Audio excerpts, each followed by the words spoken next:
القيصرية بطلب الأم بدون سبب طبي واضح. Cesarean Delivery on Maternal Request CDMR.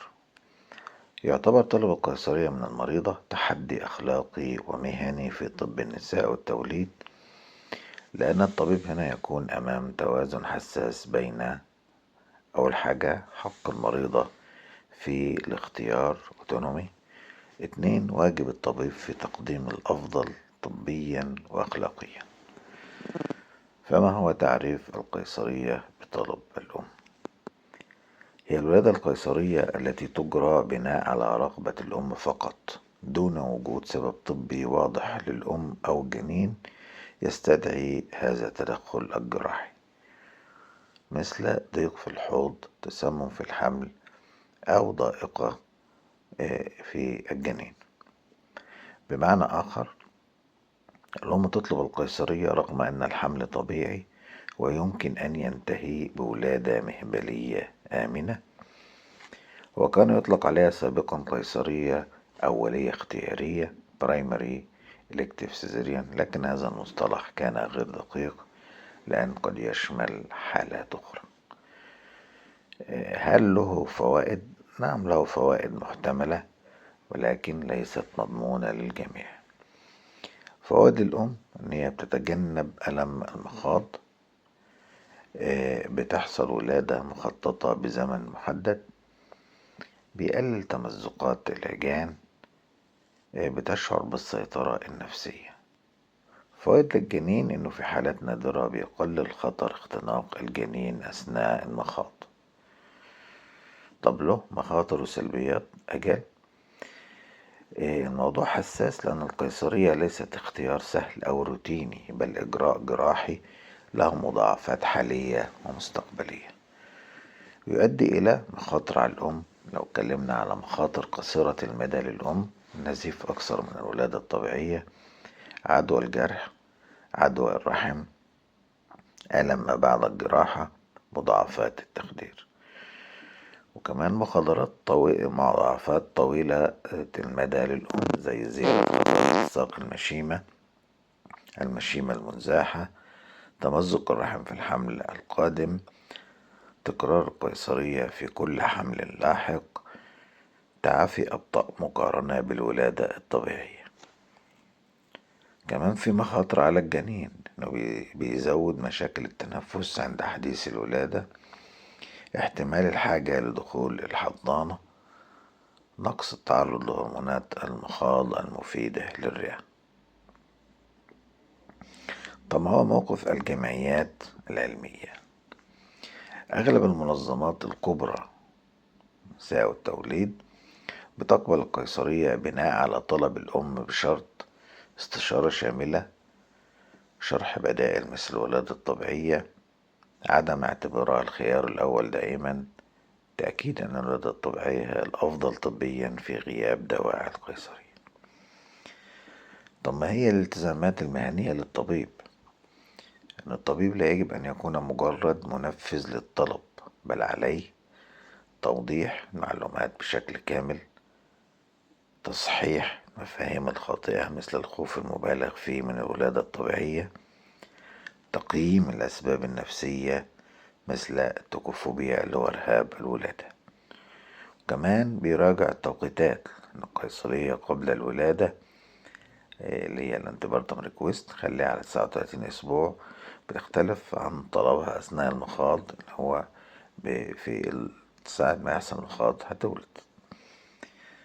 طب ما هي الأسباب الشائعة لطلب الأم القيصرية بدون سبب طبي واضح؟ قد يكون هذا الطلب نابعا من عوامل نفسية واجتماعية أو تجارب سابقة، مثل أول حاجة الأسباب النفسية، الخوف الشديد من آلام الولادة اللي هو التوكوفوبيا، دي حالة نفسية بتخاف من إنها تولد طبيعي، وفي حالات بتخاف إنها تولد أصلا.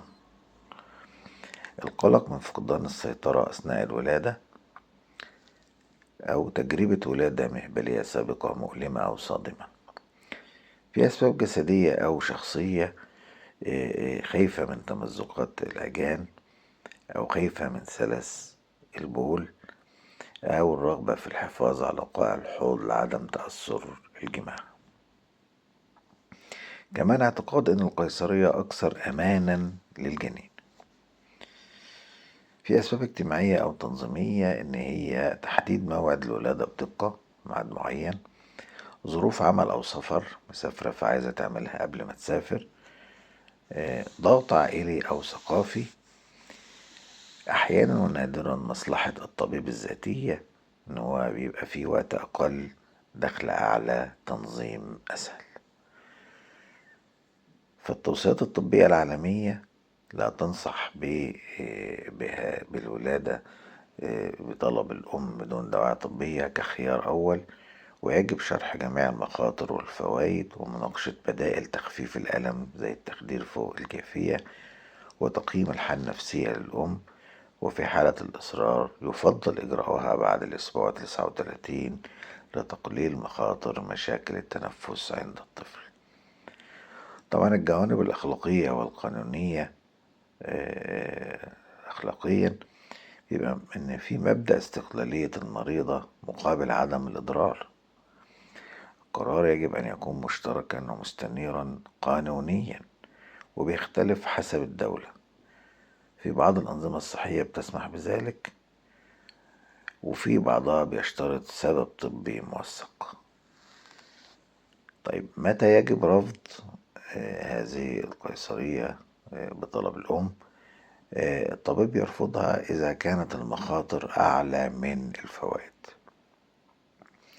أو لم يتم التأكد من فهم الأم الكامل للمضاعفات، أو إنه قدامه بدائل آمنة ومناسبة، زي عنده تخدير فوق الجافية فمش هتحس بألم، بيعمل دعم نفسي قبل الولادة، أو يخلي الولادة ببيئة هادئة زي الولادة المائية، ويعمل لها تمارين تحضير للولادة.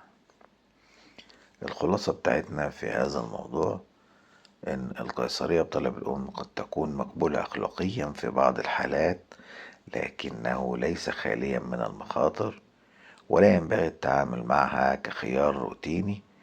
والقرار يجب أن يكون مدروسا، ويجب أن يمر عبر استشارة دقيقة، موافقة مستنيرة حقيقية، تقييم مخاطر قصيرة وطويلة المدى للأم والجنين، احترام رغبة المريضة مع الحفاظ على مسؤولية الطبيب المهنية. وشكرا. أسأل الله أن يبشركم بما يسركم ويكف عنكم ما يضركم، ويجعل العافية لباسكم، والمغفرة ستركم، والسعادة طريقكم، والجنة دارنا وداركم.